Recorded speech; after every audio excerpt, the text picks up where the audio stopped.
I don't think we pitched it as well as we typically have. And I think we need to pitch it better throughout our entire staff. So that's the thing. That's what we've been focusing on a ton this week. And just getting ready for this coming weekend. We have a big test ahead of us. Sure. So what specifically do you start with the offense? What do you think got better? What allowed some of those things to happen, you think? Well, we're a really good offense. Yes. So I think more than anything, I just think that they settled a little bit. I think they had better at bats. I think that it's starting to expand out from just Danielle and Hannah. And I don't think we're there entirely yet, but that's fine too. I think that we have, 5 or so swinging it pretty well. And then I hopefully we'll get the rest on board this coming weekend. And, I know you tried, and we talked about Hoffman coming back. So pretty pleased with what you saw from her. Yeah, absolutely. It's interesting with Casey, she flat swings it, but we were trying to get her some live at bats before this past weekend, just knowing that this would be her first games and coming back from injury. And really, she hadn't even seen live since November. And so when you really, you kind of forget about that, I guess, when you start getting into like prep mode and like, okay, let's get her ready for this weekend. Let's get her seeing some live pitches. Well, she got injured in our first week back, and that was before we really kind of got back into live. So to see what she was able to do this weekend, and that's not having seen live in about 3 months, that was pretty big for her. And I think she'll only get better from here on out. I noticed you gave Saki a little bit of a shot at shortstop. Do you feel like things are beginning to take some shape a little bit as far as the lineup? Oh yeah, we're getting there. I don't think she showed what she's capable of doing, especially defensively. Okay. And I think that she'll be better from here on out as well. And it's just now, giving some time for Spencer to come back and get, feel better, kind of tweaked her back a little bit. And we're taking it very, very, very slow and getting her back. And so, yeah, I think it's taking shape. I think that we're not even, I don't think we're even close to as strong as we could be. And I think that's fine. We're still finding ways to win for the most part. And so I do think that I'm very excited too, that I think our best days of softball are still way ahead of us. Yeah. And you said the pitching's, you got to pitch better. Are there some specific areas that you guys are targeting just to, is it specific things that you're trying to be better with? No, not specifically. I thought Mary pitched really well for us this weekend. I know that if you were to just look at her line and not see her pitch, it might not look quite as good with the numbers that she put up in Illinois, but in the Illinois game, the second Illinois game. And I know I spoke about it briefly. I think you were at women's basketball, which seemed like a huge crowd. So that was really, really cool for Amber. But she pitched a lot better than her line would say for that second Illinois game. For someone like Mary, she gets out by fly ball. And when you have as stiff a wind as we had, it changed the game a little bit. And sounds like sour grapes coming out. We were hitting in the same wind, and we didn't take advantage of it nearly like Illinois did. And they deserve to win. I'm not taking that away from them, but Mary pitched really, really well. I thought Jenna pitched really well for us as well. And then it's just kind of getting back to Shanice just lost her break a little bit. And I think if you've had the privilege of seeing Shanice compete, that last weekend was very uncharacteristic of her. So just kind of getting her back on track, and then continuing to work to get Callie and Lauren more comfortable. And so that was the focus this week. And I think that will be in a better spot this coming weekend. We should see Lenny this weekend again. Is that? Hope to. Okay. Yes. All right. I'll let somebody else go. Thank you. Mm-hmm. To kind of stick with pitching, Coach, you've always had Autumn and Mary in that like 1-2 punch with those two. And this year it seems like you have I don't know if you want to call it depth or options. What is ideal for you as you continue to round all that out? What would that look like instead of that 1-2 punch like you had with Mary and Autumn? Or is that what you want? Well, I think any coach wants two, probably three that they could call on at any point. I think we're in a special spot where we have five that we can really use. And it's just, especially five that complement each other as well as our five do. So now's the time, early in the year, we haven't ever had the luxury of really testing a ton. And so right now it's just getting as many out there and seeing what we're going to get from them in game, and then seeing how we're going to utilize them as we move through the season. So, but my ideal would probably be about five. I think the game's changing. You need more pitchers than we used to have, especially back when I played. But we were really lucky to get through those years with Mary and Autumn. And I don't think that's typical. So I think you're going to need more arms and ones that complement each other to kind of almost take a baseball mentality with it. And we'll be doing that moving forward, especially as they get more comfortable and settle in a little bit more. Thank you. Mm-hmm. Courtney, you got a question? Well, you coaches love to control everything, and I guess COVID has taught us we can't. So now you get your schedule. What do you mean by that, Brett? Well, no, your schedule. I'd be offended by that question. No. Oh, you shouldn't be. But you coaches, sometimes you're a little, when you get a late schedule change, and I know you're used to it, right? But this weekend probably changes more than the other two weekends, because now it's all Power 5 teams. It's just stiff competition after stiff competition in the middle of this. So how does this change your scouting or, your preparations on a few days' notice? Well, it doesn't change a ton. We were already prepping for them. Actually takes one off the table. So it's easier prepping than it was 3 days ago. So no, I think that it doesn't matter if you're playing Power 5 or mid-major or whoever is in the other dugout. This game is getting better and better across the board, and it's getting stronger and stronger, and it's getting harder and harder to win games consistently, because everybody's getting so much better. So it doesn't matter who's in the other dugout. We don't take extra focus because it's Nebraska over fill in the blank. But I do think that we feel like we have less to focus on, because we will play SEMO now later in the year, and we will play UCA a little bit later now. So now we're just focusing on 3 opponents instead of the 5, which for softball is a much lighter load in these non-conference weekends. So, but regardless of who's over there, we know that we need to be better than what we've played of late. And we know that we're going to have to bring our best, because that's what we're going to get from everybody that we play. I know you said that there's more to come with the offense, and numbers change quickly in the first couple of months, but when you see a McEwen or a Sides hitting 250, I'm guessing that's where there's great potential for that to change over the course of the next month or season. Yeah, absolutely. I think that, KB is being incredibly productive, but more so with her eyes. She's getting on a lot by walk. Hannah McEwen's hitting the ball on the nose a ton right at defenders, which is one of the most aggravating things in the sport of softball or baseball.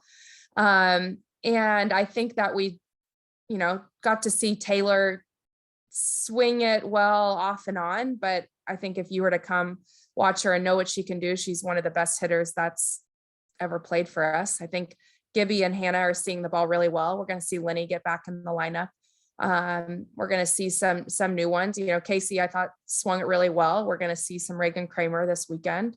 And so I just think we're going to keep adding tools, and I fully expect Danielle and Hannah to keep swinging it like they are. And I think Hannah's are going to start falling, and KB's going to start swinging it better. So there's definitely more out there that I think, and I hope, will show up this weekend.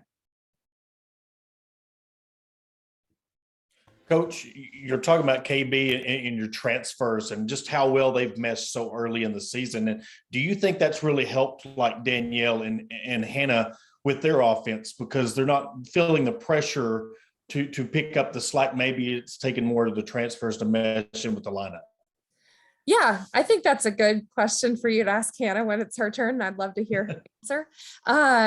But yeah, absolutely. I think each year, I think that the individual of the lineup has felt less pressure because we've continued to add tools and know that it's not just going to fall on them or fall on them and two others. It's a lot stronger throughout. And so I think that they have the ability to stay in themselves a little longer and know that they have confidence in the ones around them to do it. That's what that's what I've liked early, is that Gibby's been swinging it well from the beginning. Hannah's been swinging it well, but not necessarily got the results early. And she stayed the course, Hannah Gamble, and stayed the course really well to where now that production's really, really showing up. But they never got outside themselves. And little by little, they're like grabbing one on board with seeing it well. And I'm not sure that would have been the case 2 years ago, really, of just, having the 3 or 4 clustered together that we relied a ton on. So, but again, I'd love to hear Hannah's answer. But yeah, I would imagine that there is such a confidence in their teammates around them that they know that if they don't get it done, someone else will. And how important is that you're playing so many games so early in the season with all these invitationals that you can really rely on not having to pull out your bench and really get that starting lineup, gelled so quickly?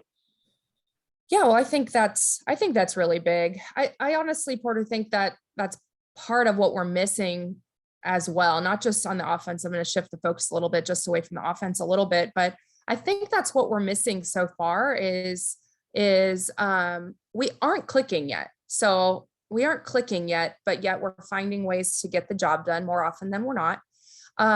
And where our offense was better this weekend, our pitching wasn't there consistently. Our defense was somewhere in the middle. And I do think there's moments where one side has that, oh crap, the offense didn't get it done, or the offense having like, our pitching is usually a lot stronger. So I think we have a little bit of that in us in our games. If you're able to watch and know us pretty well, I think you see that a little bit. But I even see us working through that, and I'm excited about that because I do think we're going to be stronger for it coming out the other side. That's all I got. Thank you. Coach, we talked over the weekend about the weather, obviously, and obviously this time of year, the weather changes week to week, day to day. Mm-hmm. I'm curious, how does that affect Bogle? Does it play differently depending on certain conditions? And how does that affect your game plan as far as the pitching staff? Well, the only weather that honestly affects when you play in Bogle is the wind and sometimes the sun. We have a nasty sun this time of year, probably about 3 to 4 for the outfielders, but that's something we practice in every day. Probably tougher for opposing teams. I don't know, but the wind is the only thing that really does affect, because we get that wind. And I was actually watching our baseball team and reading. I think I was listening to Brett actually talking about the wind blowing out to left. Was that right, Brett? Maybe you can remind me. I think the wind was blowing out to left, to where it's like, if you get anything up there, it's gonna travel, and it's gonna be tough, even routine pop-ups. And that's what we have over at Bogle as well. So we kind of cuts through a bomb and then keeps on going right through Bogle to make it extra interesting. But that's the only weather that really change. I mean, we don't, the rain, anything like that, it's not a huge deal, but we do get the wind. And when the wind comes through, it usually blows out, which makes it pretty tough and kind of swirls and right. And so hopefully, we may have some colder temps this week. We have some gusts, but hopefully not with what we just went through this past weekend. Does the wind affect your pitch calling or the game plan at all? Like, is that something that plays a factor into it? It does. It does. With how we were pitching this past weekend, we felt like we needed to go with Mary or Shanice, and what they typically give up are fly balls, especially with Mary. And when she had already faced them for a game, full game with the offense that Illinois has, is most of her outs are going to come by fly ball.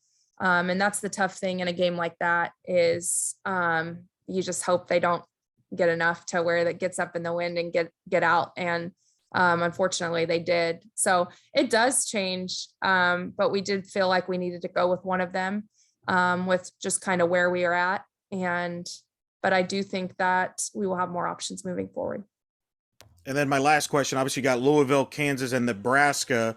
Coach Ravel, a legend in the sport. What's your thoughts going against her? Did you face her when you were a player? Like, was there? What do you got? I'm sure you got some Ravel stories there. Okay, well, she is one of my best friends in the coaching profession. And as good as she is on the field, she is maybe one of the best humans on this planet. And so I have nothing but just wonderful things to say about her. I don't know that we played as, oh yeah, we did. We matched up in a tournament at Sac State when I was playing. And I believe they beat us back in the Peaches James days. But I think they literally hit back to back home runs. Oh, this is showing what a geek I am about softball. To beat us in a tournament in Sacramento. I think that's the only time we played when I was at Cal. We've played a couple times as in my coaching career. And what anytime you take the field against one of Rhonda's teams is that they are incredibly well coached, and they play the game the right way. She's just like 100% class in everything that she does, including how she coaches and prepares her team. So we know that we're going to have a battle with them. They're never going to give us anything, and we're going to have to earn everything that we get. But I have nothing but just the best things to say about Rhonda and her entire staff. They are incredible people. Thank you. Mm-hmm. I've got just one. Opening week, you had one big win. You guys are kind of stereotyped as the big boppers, lots of home runs, etc. This past week, you had a lot of runs scored pretty much the entire tournament.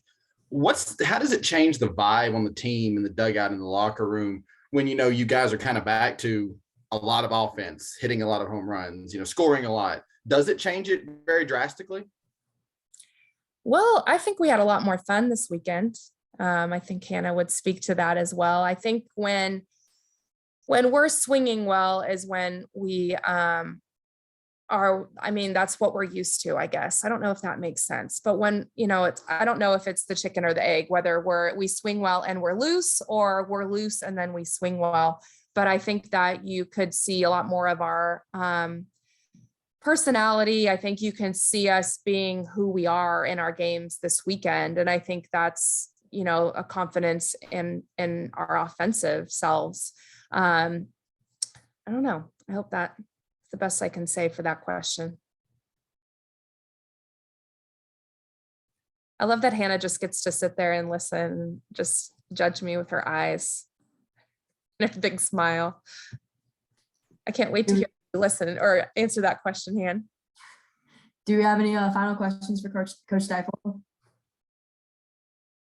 All right, we're going to go.